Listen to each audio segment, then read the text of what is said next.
replace this one sheet up here, solo, with my little helper.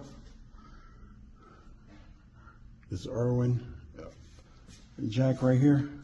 I think it's rated for like 330 pounds. This is how you hang drywall solo. So my helper was a little bit too short. I had to make it grow just a little bit, so I added some pieces of 2x4, build it up. Now we're 100% plumb and flush.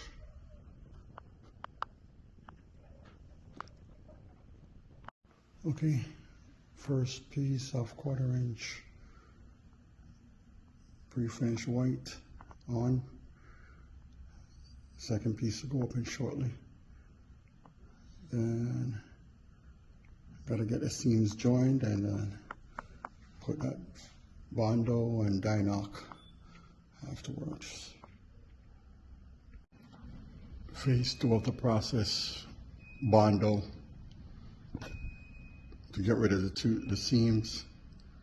Once that's done, we'll move on to phase 3, which is cleaning with mineral spirits, and then try to apply the Di-Noc to this surface. All right, so I think this is either step 2 or step 3. I bondoed, sand, clean. I'm about ready to install that 3M Di-Noc on this.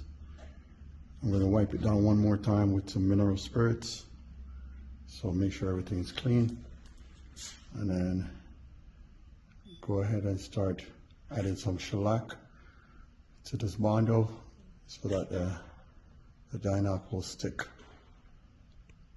But yeah,